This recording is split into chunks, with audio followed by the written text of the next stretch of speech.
की गावागावामध्ये लाडकी बहीण या योजनेचा प्रभाव झालेला असताना लाडक्या बहिणीच्या मनामध्ये तो बदल झाला किंवा आपल्याबद्दल लाडकी बहीण थोडीशी आपल्यापासून दुरावली याचा अंदाज आपल्या गावातल्या प्रमुख लोकांना आला की नाही आला. गावामध्ये एवढा मोठ्या प्रमाणामध्ये पैशाचा वापर आणि वाटप झालं. हे गावामध्ये झालेलं वाटप आपल्या लोकांना कळलं की नाही कळलं. आपल्या विरोधात एक लाट निर्माण होती आहे त्याचा अंदाज आपल्याला आला की नाही आला. यावर मी माझ्या सहकार्यांबरोबर माझ्या नेहमीच्या कार्यपद्धतीप्रमाणे मी त्या ठिकाणी चर्चा करत होतो. आज सगळे सांगतात लाडकी बहीण योजना आपल्याला मालक ठरली, पैसा मालक ठरला, आणखी काय काय ठरलं. अरे पण ज्या दिवशी मतदान झालं त्या दिवशी संध्याकाळी आपण बसतो आणि त्या दिवशी रात्री 12-1 वाजेपर्यंत आपण किती मतांना निवडून येणार हे आपण नक्की करतो आणि त्याप्रमाणे आपला अंदाज आज काय तंतोतंत खरा ठरला. तंतोतंत खरा ठरला. मग या वेळेला तुम्ही आता जी कारणं सांगतात ती कारणं मतदान झालं त्या दिवसापर्यंत तुम्हाला कळली नव्हती का? त्याचा आपल्याला अंदाज आला नव्हता का? आपण तर आकडेवारी घेऊन मोकळे झालो.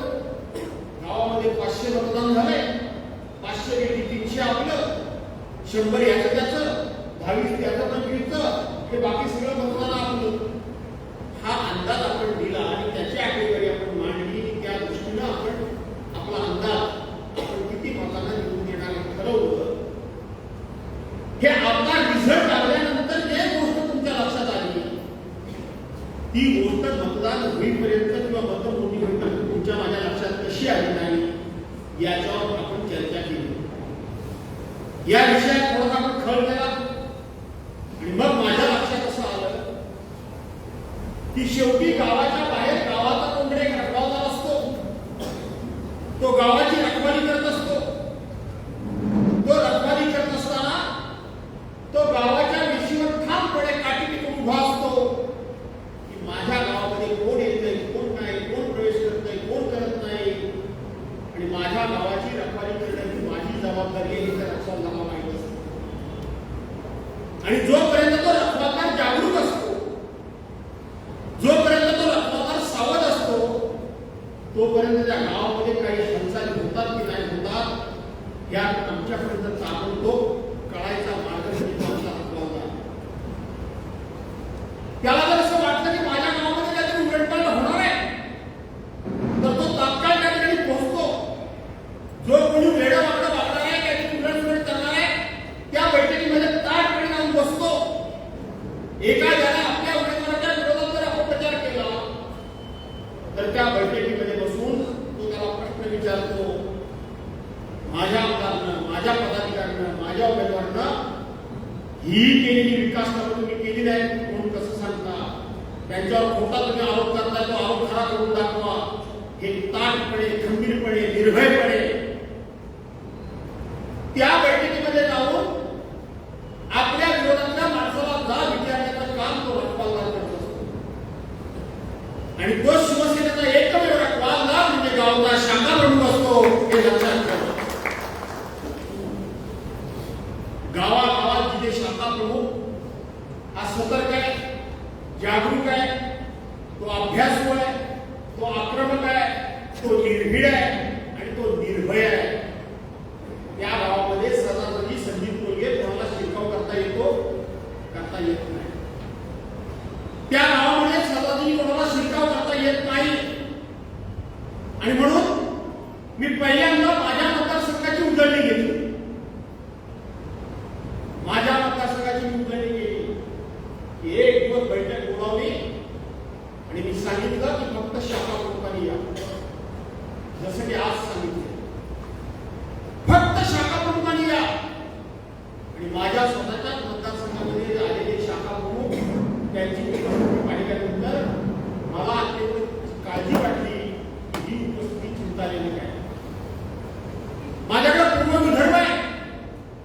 गडचिरोली असेल, गोंदिया असेल, भंडारा असेल, चंद्रपूर असेल, नागपूर असेल, रामटेक असेल, त्या भागामध्ये मी बैठका घेतल्या आणि जशी आता मी तुमची सर्वांची हजेरी घेतली अशी हजेरी मी नेहमीच घेत असतो. त्याच्यामध्ये शाखा प्रमुख किती आहे म्हणजे प्रश्न विचारला तर शाखा प्रमुख हजर राहत नाही. 2 ते 4 शाखा प्रमुख हजर राहतात, शाखा प्रमुख हजर राहत नाही. विभाग प्रमुख हजर राहतात, उपविभाग प्रमुख हजर राहतात, तालुका प्रमुख हजर राहतात, उपतालुका प्रमुख हजर राहतात, उपजिल्हा प्रमुख हजर राहतात, संघटक समन्वय काय नाही ते हजर राहतात, पण शाखा प्रमुख हजर राहत नाही. त्या गावाचा रखवालदार आमचा जागेवर नाही, त्या गावाचा रखवालदार आमचा जागरूक नाही, तर त्या गावामध्ये माझ्या पक्षाचं रक्षण कोण करेल? माझ्या पक्षाच्या सीमा तोडून आतमध्ये जो कोणी घुसायचा प्रयत्न करतो त्याला कोण रोखेल? त्याला शाखा प्रमुखाच्या व्यतिरिक्त कोण रोखू शकत नाही. विभाग प्रमुख 4 गावाचा, 10 गावाचा, 15 गावाचा असेल, तो 15 गावात कुठे असेल, पण त्या गावातला शाखा प्रमुख हा त्या गावामध्ये असतो. तो महिला शाखा प्रमुख असेल, तो युवा सेनेचा शाखा प्रमुख असेल, तर तो बेसिकचा असेल. हे सगळे गावामध्ये सतर्क राहिले पाहिजे, जागरूक राहिले पाहिजे, हे अलर्ट राहिले पाहिजे आणि ते डोळ्यात तेल घालून आपल्या संघटनेकरता टाका तारा देणारे शाखा प्रमुख पाहिजे. आणि माझी खात्री झाली की मी पुन्हा एकदा गावागावातला शाखा प्रमुख आपण जागरूक केला तर शिवसेनेचा पूर्ववैभव पुन्हा हा माझा विश्वास आणि माझ्या मनाची ठाम अशा प्रकारची समजूत झाली आणि म्हणून मी माझ्या मतदारसंघाच्या शाखा प्रमुखांचं मी शिबिर घेतलं. पहिलं इथंच घेतलं. साधारणपणे आज मला मित्रांनी विचारलं की दुपारी लोकांची खाण्यापिण्याची सोय करायची आहे, किती जणांची करू? मी म्हटलं 200 लोकांचीच कर. तुम्हाला बोलता काय? आपल्या वाघर विधानसभा मतदारसंघाचे शाखा प्रमुख मी बोलवले होते.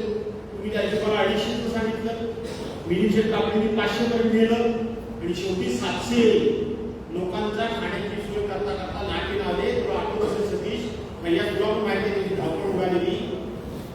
आज किमान मनाला 500 ठेवतो म्हटलं अजिबात ठेवू नको. जास्तीत जास्त 250 लोकांची सोय कर, याच्यावरती सोय करू नको.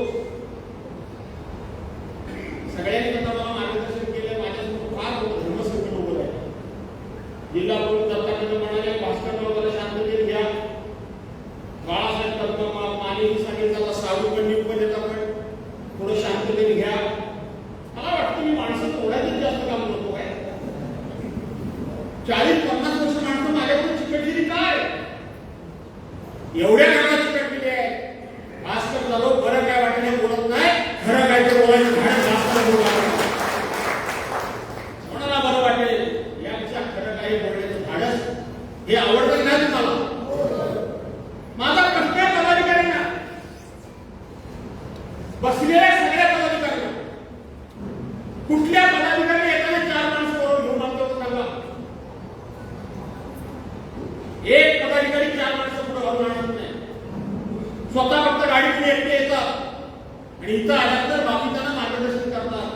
अशाला पक्ष पुढे जाणार नाही, अशाला पहिल्यासारखा पक्ष उभा राहणार नाही. पदाधिकाऱ्यांनी स्वतःहून सुरुवात करायला पाहिजे. करायला पाहिजे का नाही पाहिजे? पदाधिकाऱ्यांनी स्वतःहून सुरुवात केली पाहिजे. कोणाला मार्गदर्शन कोण करतो? आपण काय करतो? आता काय आमदारकी खासदारच्या निवडणुका नाहीये. आता निवडणूक आहे त्या पंचायत समिती, जिल्हा परिषद, नगरपालिकेच्या निवडणूक आहे. आमदार खासदारकीची चर्चा करून फायदा काय त्याचा? ज्यावेळेला आमदारकी घ्यायची अनेक वेळा सांगितलं आम्ही घेण्यामध्ये चूक केली, आता थांबावं लागेल 4 वर्ष. पण त्याचा विचार करण्याची गरज नाही. आता जिंकायचे जिल्हा परिषद पंचायत समिती जिंकायचे का नाही जिंकायचे? जिंकायची असेल तर इथं प्रत्येकाला जबाबदारी घ्यावी लागेल. आणि मी सुरुवातीलाच सांगून टाकतो, चिपळूण पासून मंडळपर्यंत मी स्वतः जबाबदारी घेतलेली आहे. उद्याच्या प्रत्येक निवडणुकीची जबाबदारी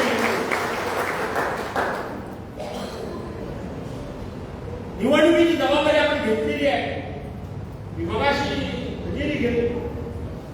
जिल्हा प्रमुख तुम्ही तालुका प्रमुख करायचं ते नंतर करायचं, पण जिल्हा प्रमुख तुम्ही लोकांनी पण त्याला थोडी यादी घ्या. 25, 25, 30 वर्षापूर्वीचा शाखा प्रमुख अजून यादीवर नाव आहे. तो थकला बिचारा. 25-30 वर्षापूर्वीचा शाखा प्रमुख म्हणजे मी म्हणजे शिवसेना सोडली होती 15 वर्ष झाली, परत येऊन मला 6 वर्ष झाली, म्हणजे 21 वर्ष गेली. आणि मी तालुका प्रमुख होतो कधी ते 1997-98 पर्यंत मी तालुका प्रमुख होतो. 1987-88 ला झालो, 95 ला मी आमदार झालो आणि 97-98 ला माझा मी तालुका प्रमुख सोडलं. त्यावेळेचे शाखा प्रमुख अजून आहेत. त्यावेळेचे शाखा प्रमुख मला त्याच्याबद्दल काही राग नाही, परंतु नवीन माणसांना संधी देऊन जुन्या माणसांनी त्यांना मार्गदर्शन करण्याची मार्गदर्शकाची भूमिका घ्यायला नको. मार्गदर्शकाची भूमिका घेतली पाहिजे, त्यांनी मार्गदर्शन केलं पाहिजे. तर आणि तरच पक्ष पुढे पडेल. न पेक्षा पक्ष असा सहजही पडणार नाही, अजिबात पडणार नाही. आणि आपण आपलं नेहमी सांगतो शिवसेना आज शिवसेना प्रमुखांच्याबद्दल नुसतं ऐकत प्रत्येकाच्या काय वेळ झाले सातत्याने मी स्वतः निष्ठा होत्या स्वतःची पाठ स्वतःच्या हाताने काय भूमिका घ्यायची. उद्धव साहेब शिवसेना प्रमुख अरे त्यांच्यावर निष्ठा आहे, त्यांचा आपण कार्यकर्ता पुन्हा आपण इथं बोलतोय, तळमळीनं बोलतोय. पण आपण अशा पद्धतीची नुसती वरवर करणी बोलणी करून आपण पक्षाला पण फसवतोय, स्वतः पण फसतोय. पक्षाला पण फसवतोय, स्वतः पण फसतोय. पक्षाला फसवून काही होणार नाही. आपण प्रामाणिकपणे काम केलं पाहिजे. आणि म्हणून आज जिल्हा परिषद पंचायत समिती निवडणुका घ्यायच्या असतील, मी कार्यालयामध्ये बोलवलं, तुम्ही सांगितलं 107 माणसं लावली. आज कुठे काय झालं? काय गणपती उत्सव अजून 4 दिवस आहे गणपती उत्सवाला. आणि गणपती उत्सव कोणाला नाही आले त्यांना उत्सव नाही काय? जे नाही आले त्यांना उत्सव आहे, जे आले त्यांना उत्सव नाहीये. शेवटी पक्षाकरता प्रत्येकाने एक दिवस हा दिलाच पाहिजे. पहिल्यांदा पक्षाकरता आपले वेळ काढून ठेवलाच पाहिजे. ठेवला पाहिजे का नाही पाहिजे? काढलाच पाहिजे. आज 24, 25, 26, 27 कितीतरी दिवस आहेत आपण गणपती उत्सवाला, कितीतरी आहे.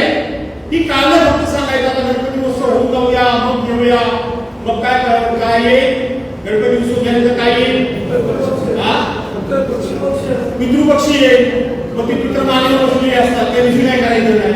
मी तर पितृपक्षात हमखास करतो काही चांगले कार्यक्रम. आणि अनेकांना सांगतो की पितृपक्षात कार्यक्रम करा, कारण आपले पित्र पूर्व सगळे खाली आलेले असतात. त्यांच्या लेखक आपले ड्युटी काय करतात ते त्यांना कळू द्या. मग लगेच घटस्थापना होईल, होईल होईल. मग दसरा येईल की नाही येईल, मग लगेच दिवाळी येईल की नाही येईल. तेवढं निवडणूक होऊन जाईल. चालेल चालेल का? कशाची कारण सांगितलं असतं तुम्ही? जर गणपती उत्सवाकरता तुम्ही वेळ देऊ शकता तर पक्षाकरता वेळ देऊ शकत नाही. तुम्ही पक्षाकरता सुद्धा वेळ तुम्हाला द्यायला पाहिजे. आणि म्हणून शाखा प्रमुख हा या सगळ्यात महत्वाचा घटक आहे.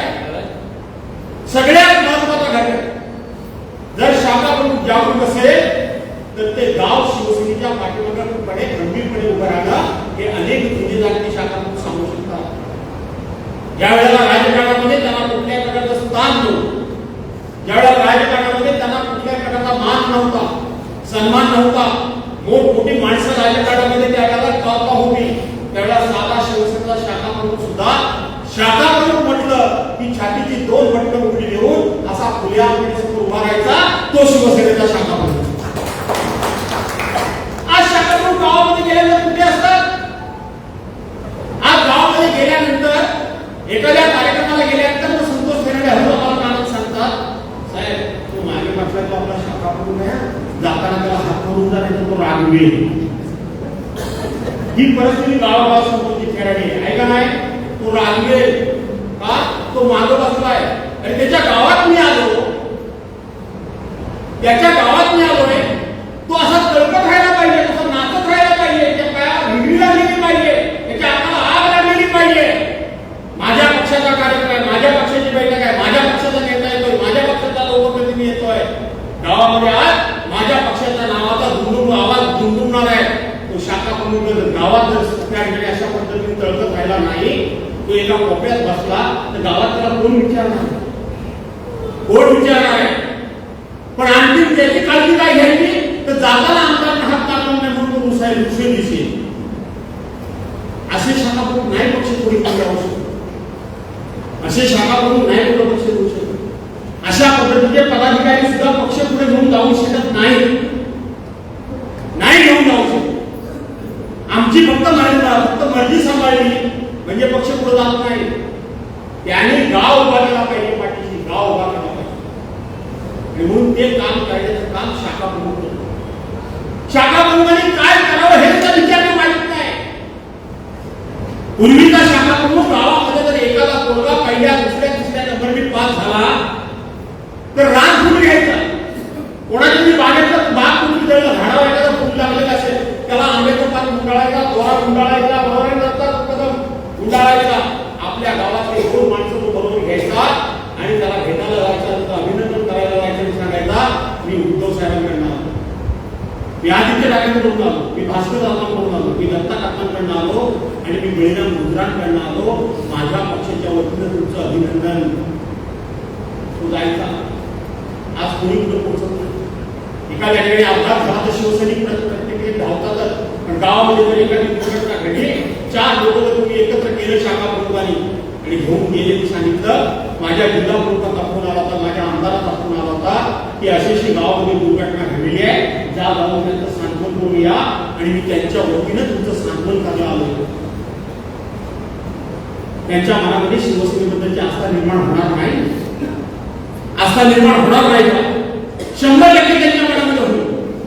आज ॲम्ब्युलन्स सगळ्या सरकारी झाल्या, पण त्या काळामध्ये शिवसेनेशिवाय ॲम्ब्युलन्स होत्या कोणाच्या? आज रक्तपेढ्या प्रत्येकाच्या झालेल्या आहेत, पण त्या काळामध्ये कोणालाही रक्त लागू दे, कोणालाही कुठल्याही जातीच्या, धर्माच्या, पक्षाच्या, पंथाच्या. एखादी महिला बाळंपणामध्ये तिला जर ब्लिडिंग झालं, तिला जर त्या ठिकाणी रक्ताची गरज असेल, कोणाचा अपघात झाला त्याला रक्ताची गरज असेल, कोणाच्या अंगातलं हिमोग्लोबिन कमी झालं त्याला रक्ताची गरज असेल, तर शिवसैनिकाचं रक्त हे जवळजवळ प्रत्येक माणसाच्या अंगामध्ये शिवसैनिकाचं रक्त हे लक्षात ठेवा.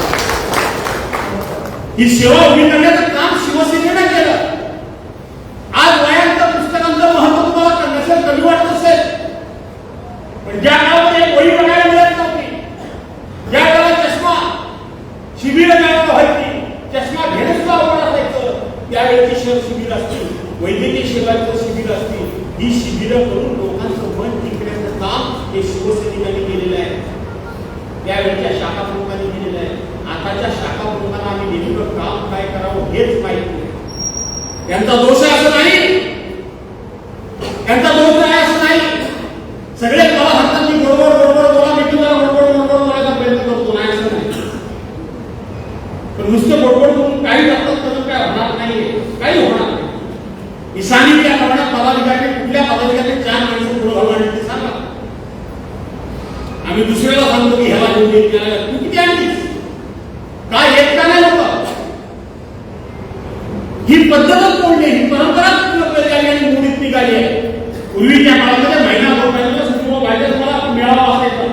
लोक वेड्यासाठी यायचे, वेड्यासाठी यायचे, न चुकता यायचे. कारण काय सांगायला लागा नाही. होती कुठं जागा त्यावेळेला बापू पाण्यांच्या हॉलमध्ये, बापू पाणी एक वडा देखील तेवढा खायचा. मोहन इथं बसलाय, काय मोहन दुसरं पूर्ण होतं का त्या काळामध्ये? पक्ष म्हणजे काय, शिवसेना म्हणजे काय, शिवसेनेची सेवा म्हणजे काय, बाळासाहेबांची शिवसेना म्हणजे काय.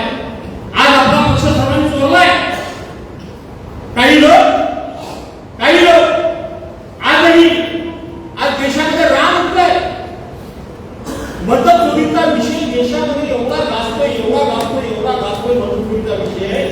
आणि त्या मतचोरीचा विषय आता जवळजवळ सत्य परिस्थिती स्वतः निवडणूक आयोगानं चोरलेली मतं लोकांना कळू नये म्हणून एक कायदा करायला लावला की जी मतं कायमस्वरूपी आपण जपून ठेवायची असतात ती 45 दिवसामध्ये नष्ट करा म्हणून कायदा करून घ्या. आणि केंद्र सरकारने तो कायदा केला आणि 45 दिवसाच्या नंतर आम्ही तुम्हाला मतं दाखवायला भाजी नाही म्हणून सांगून ती मतं नष्ट केली. यातून चोरी स्पष्ट झाली. केलेल्या चोरीचा पुरावा ठेवायचा नाही, कोर्टाला निवडणूक आयोगाने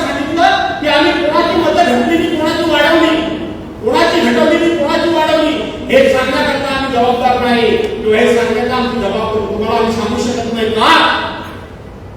तुमच्या अंगामध्ये चोरी नव्हती ना, तुमच्या अंगामध्ये लबाडी नाही ना, मग का सांगायला तुम्हाला अडचण काय आहे? मी चोर होता, मी चोर म्हणून या ठिकाणी चोरी केलेला माल याचा पुरावा नष्ट करण्याचं काम सध्याच्या परिस्थितीमध्ये चाललंय.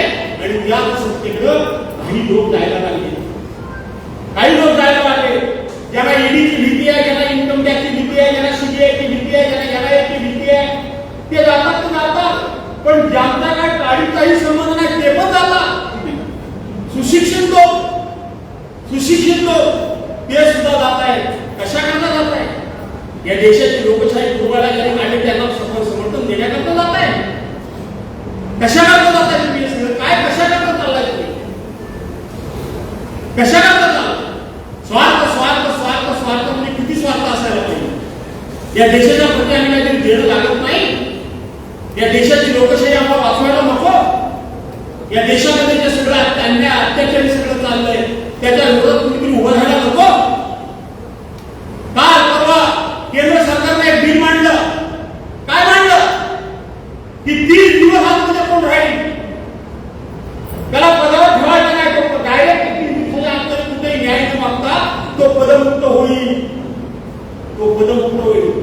हा कायदा आणला माहिती तुम्हाला? हा कायदा आणलाय उपराष्ट्रपती पदाची निवडणूक 9 सप्टेंबरला होणार आहे. आणि तिथं चंद्राबाबू नायडू किंवा नितीश कुमार काहीतरी गडबड करू शकतात. त्यांना इशारा देण्याकरता हा कायदा आणलेला आहे. काही गडबड जर केली तर तुम्हाला आम्ही 30 दिवसाकरता आतमध्ये टाकून देऊ आणि मुख्यमंत्री वगैरे सगळं तुमचं जाईल. ही लोकशाही आहे. याला समर्थन आम्ही करू शकतो? काय सांगतो कायदा? काय सांगते घटना? एखाद्या गुन्हा दाखल झाला त्याला जेलमध्ये टाकला तर तो गुन्हेगार होत नाही. त्याची केस कोर्टामध्ये चालले.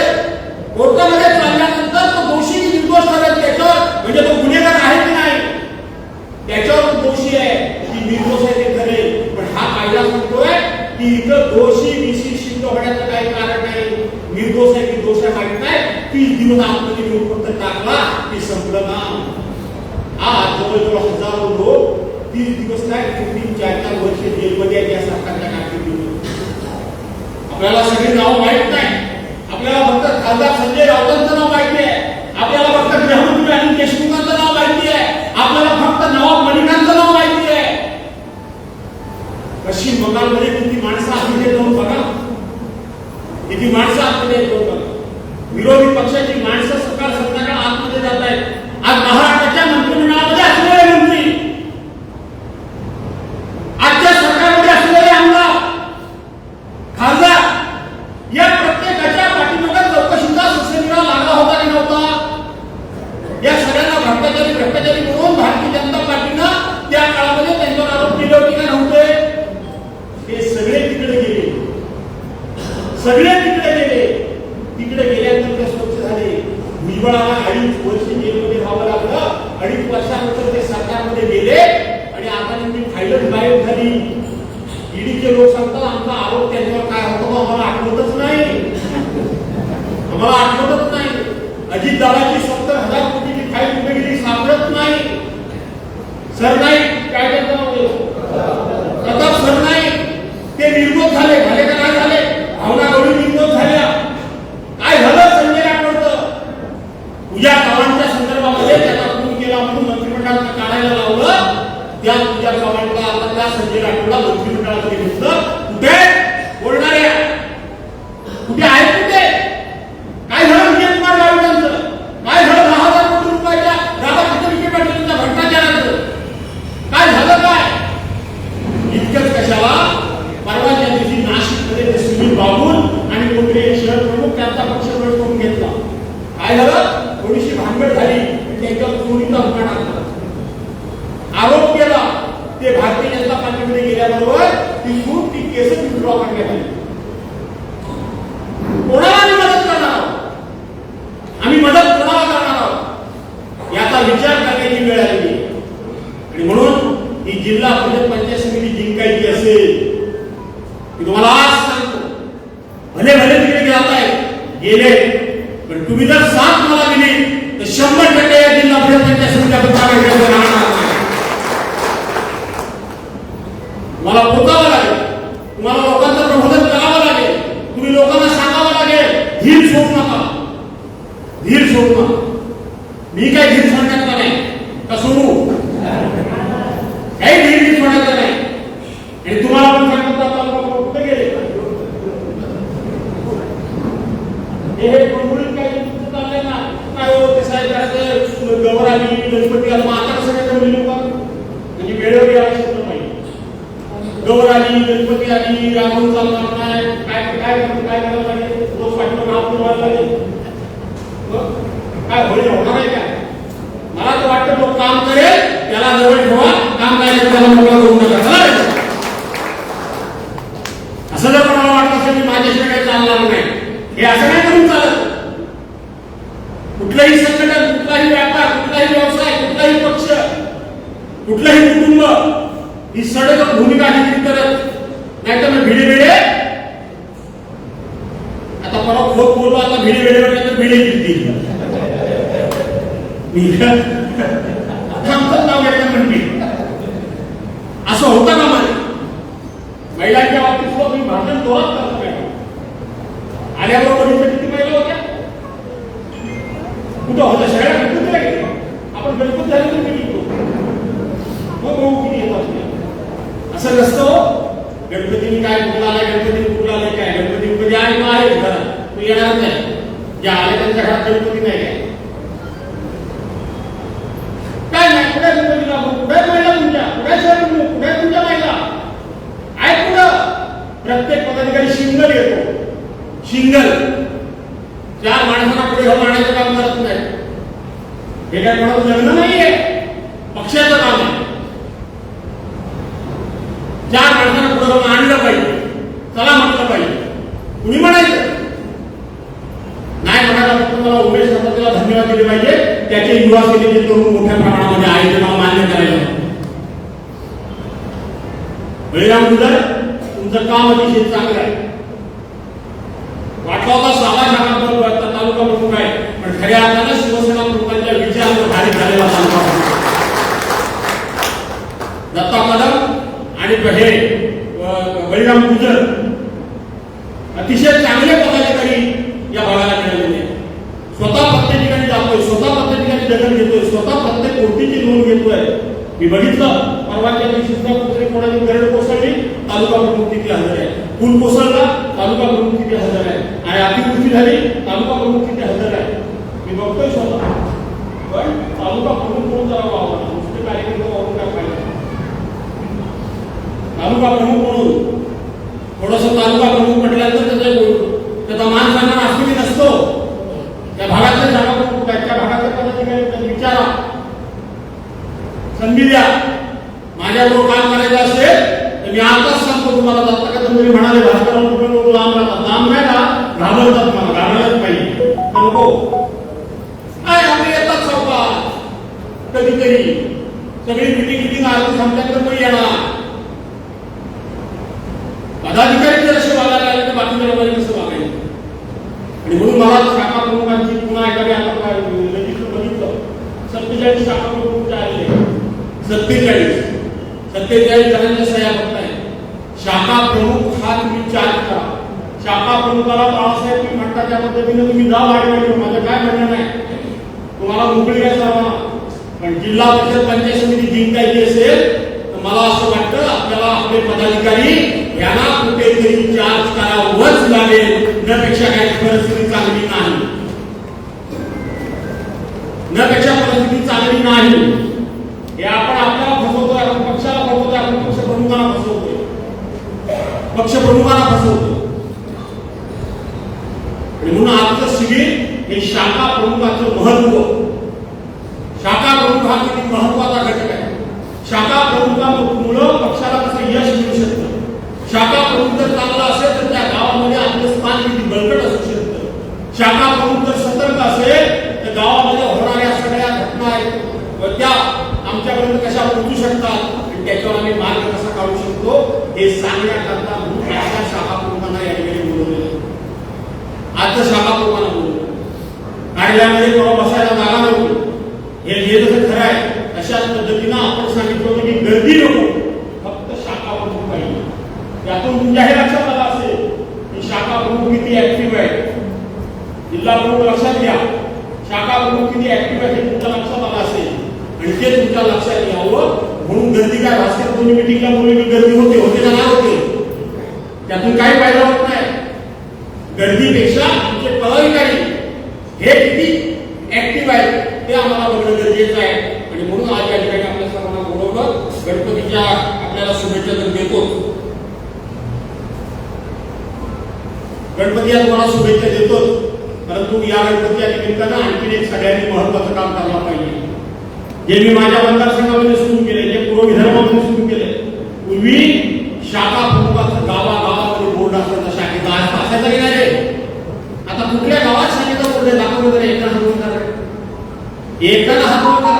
कुठलं गावात ते माझ्या मतदारसंघातलं आहे म्हणून ते झालं आता बोर्ड. चिपळूण मतदारसंघाचं कुठल्या गावामध्ये बोर्ड आहे, क्षेत्र प्रमुख तुमचे काम काय लक्षात घ्या. मतदारसंघाचे प्रमुख असतो एका गावात शाखेचा बोर्ड आहे. पूर्वी गावागावामध्ये शाखेचा बोर्ड असायचा, असायचा की नसायचा? शाखेचे बोर्ड चालू आपण तुम्ही देऊ नका, तुम्हाला आम्ही पण देणार नाही, आम्हाला कोण काही देत नाही. आम्ही तुम्हाला कोण काही द्यायचे किती वर्ष तो आम्हाला बातमी दिली नाही, आम्ही कुठे तुम्हाला द्यायचे आणि तुम्ही सुद्धा देऊ नका. आहे ना काय तुम्ही कोणी काढा शाखा तुम्हाला बोर्ड देतो नाही. एक बोर्ड शाखा तुम्ही बनवू शकत नाही, एक बोर्ड बनवू शकतो की नाही शाखा प्रमुख? त्यांनी बनवलाच पाहिजे, तर त्या बोर्डाबद्दलची त्याची आत्मीयता राहील, तर त्या बोर्डाचं त्याला महत्व कळेल, तर त्या बोर्डावरती त्याला प्रेम राहील. आणि आता कोण हात लावतच नाही, पण जर का कोणी हात लावायची मस्ती जर केली तर तो त्याचा हात धरला पुढे सरसावेल, त्यापेक्षा तो पुढे सरसावणार नाही. कारण विकृती आहे आणि तुझा टेकायचा आहे असं नाहीये. स्वतःच्या खिशातले 5-20 रुपये का कोण येत त्याच्याकडे 10 रुपये मागा, तुम्हाला कळू दे ते 200 रुपये गोळा करण्याकरता मला काय करावं लागलं. गावागावातून शाखातून त्याच्यावर 3 पहिले फोटो असलेच पाहिजे, साहेबांचा फोटो, उद्धव साहेबांचा फोटो, आदित्य साहेबांचा फोटो, त्यावर वाघाचं चिन्ह असलंच पाहिजे. असायला पाहिजे का नको? वाघ नको काय? आणि मशाल ही आपली कुठली मशाल आहे लक्षात घ्या. माझ्या मतदारसंघामध्ये काही लोकांनी चुकीच्या मशाली टाकलेल्या आहेत. मशाल जी आता मिळालेली आहे पक्षाची ती मशाल ही असली पाहिजे. आणि मग खाली तुम्हाला कोणाचा फोटो टाकावासा वाटला तर टाका, त्याच्यामध्ये शाखा प्रमुखाचं नाव असलं पाहिजे, त्याचा फोन नंबर पण असला पाहिजे. शाखा प्रमुखाला आपला मोबाईल नंबर दिला पाहिजे आणि दर 4 महिन्यात मोबाईल बदलू नका. बरोबर आहे की नाही? दर 4 महिन्यात मोबाईल नंबर बदलू नका, जे आहेत ते मोबाईल ठेवा. अशा पद्धतीचं काम करा. उद्याच्या गणपतीला चाकरमानी यायला लागलेले आहेत, चाकरमानीला भेटा. पुन्हा एकदा पूर्वीची शिवसेना उभी करण्याकरता म्हणून मला वाटतं आजच्या बैठकीनंतर ह्या सगळ्या गोष्टी आपल्याला उपयोगी पडतील अशा प्रकारची अपेक्षा बाळगतो. खूप मोठ्या राजकारणाच्या उलटा माध्यम या ठिकाणी बोलावं असं वाटत होतं, परंतु त्याच्यामध्ये काय मी फार वेळ घेत नाही. तुम्हाला पण गणपतीची सजावट करायची आहे, कोण करायची का नाही? सजावट करायची ना, सगळं रेडीमेड मिळतं. काय करायचं आता तुम्ही कुठे काय केलं बाबेला काय पहिल्यासारखं रात्रभर काय जागायचं काही करायचं नाही. आणि म्हणून राजाभाऊ लक्ष ठेवा, जाऊ द्या काय गेले ते जाऊ द्या, काळजी करायचं कारण नाही ना. अजित काय रे सुनील काय म्हणतोय? आणि म्हणून मग तुम्हाला एकदा पुन्हा एकदा रागवलं दुसरं माझा काही मनात कोणाबद्दल काय आपलंच नाही, चीन नाही, राग नाही, पण नुसतं आपलं इथं काय फक्त सांगायचं बाहेर गेलं पण कसला त्याला वेळा बनवला. कोण वेळा बनवत नाही, तुम्ही स्वतःला वेळा बनवताय, पक्षाचं नुकसान करताय. हे कोणी करू नका. अशा प्रकारची विनंती करून तालुका प्रमुख तुमचं मनापासून कौतुक करतो. चांगलं काम तुम्ही बरोबर करताय. आणखी आपल्याला भर द्या, शिस्त आणा. खरं तर तुम्हाला तालुका प्रमुख केल्याचं कार्यक्रम वाटतं काय दत्ता कर्माला केल्यानंतर मी पण म्हणत होतो दत्ता करून थकलेला माणूस कशाबरोबर त्याला त्रास देत आहे. पण बाळासाहेबांच्या विचार कसे परिपक्व आहेत ही दोन्ही माणसं त्या पद्धतीने आहेत. म्हणून त्यांचा अभिनंदन बाळासाहेब, तुम्ही आता काय नवीन नवीन काय म्हणत जाऊ नका. दिवसेंदिवस काही ती भांडण नसते, नवा जुना वगैरे असं काय नाही, चालू घेऊनच बाहेर पडायचं. तोपर्यंत तुम्ही जास्त गोड बोलायला लागेल तर तुमची टिंगल करते भाजपला जायचं म्हणते लय भाजपमध्ये आपली सुरू तुम्ही कमी होत ना काय ना बरोबर की नाही. आणि म्हणून काय विचार करू नका, तुम्ही तिकडे नाही तिकडे पण लक्ष द्या. मी इकडे लक्ष देतोय, जिल्हा परिषद पंचायत समिती घेणं हे आता आपली प्राथमिकता आहे, नगरपालिका जिंकणं ही आपली आता प्राथमिकता आहे. आणि म्हणून ती जिंकण्याकरता म्हणून सर्वांनी सहकार्य करा. आपण ताबडतोब गणपतीमध्ये सुद्धा मिटिंग लावू. गणपती काय मला सांगत बसू नका. गणपतीमध्ये सुद्धा मिटिंग लावू. निवडणुका कधीही जाहीर होतील, कधीही जाहीर झाल्या तरी आपण सगळे तयार राहू. कारण आता नवीन वाटरचनेप्रमाणे नवीन रिझर्वेशन पडेल. जुनं रिझर्वेशन मला वाटत नाही राहणार, नवीन पडणार रिझर्वेशन. त्यामुळे काही लोकांना जुनेच काहीतरी डोक्यात घेऊन चालले आणि म्हणून ते सुद्धा त्या ठिकाणी नवीन रिझर्वेशन पडेल. त्या पद्धतीनं तात्काळ उमेदवार ठरवण्याचं काम हातामध्ये घेता येईल. सर्व प्रकारची मदत करण्याची जबाबदारी आपण घेतलेली आहे. आणि चिपळूणचे मंडळ या ठिकाणी कुठल्याही परिस्थितीमध्ये उद्धव बाळासाहेब ठाकरे पक्षाचा झेंडा फडकवायचा